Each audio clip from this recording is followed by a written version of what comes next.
Chapter 12. In consequence of an agreement between the sisters, Elizabeth wrote the next morning to their mother, to beg that the carriage might be sent for them in the course of the day. But Mrs.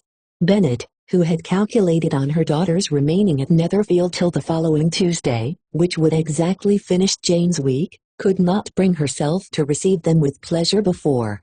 Her answer, therefore, was not propitious, at least not to Elizabeth's wishes, for she was impatient to get home. Mrs. Bennet sent them word that they could not possibly have the carriage before Tuesday, and in her postscript it was added, that if Mr. Bingley and his sister pressed them to stay longer, she could spare them very well. Against staying longer, however, Elizabeth was positively resolved, nor did she much expect it would be asked, and fearful, on the contrary, as being considered as intruding themselves needlessly long, she urged Jane to borrow Mr. Bingley's carriage immediately, and at length it was settled that their original design of leaving Netherfield that morning should be mentioned, and the request made. The communication excited many professions of concern, and enough was said of wishing them to stay at least till the following day to work on Jane, and till the morrow their going was deferred. Miss Bingley was then sorry that she had proposed the delay, for her jealousy and dislike of one sister much exceeded her affection for the other. The master of the house heard with real sorrow that they were to go so soon, and repeatedly tried to persuade Miss Bennet that it would not be safe for her, that she was not enough recovered, but Jane was firm where she felt herself to be right. To Mr. Darcy it was welcome intelligence. Elizabeth had been at Netherfield long enough. She attracted him more than he liked, and Miss Bingley was uncivil to her, and more teasing than usual to himself. He wisely resolved to be particularly careful that no sign of admiration should now escape him, nothing that could elevate her with the hope of influencing his felicity, sensible that if such an idea had been suggested, his behavior during the last day must have material weight in confirming or crushing it.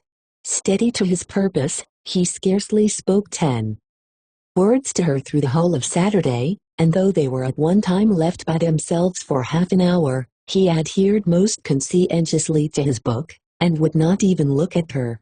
On Sunday, after morning service, the separation, so agreeable to almost all, took place.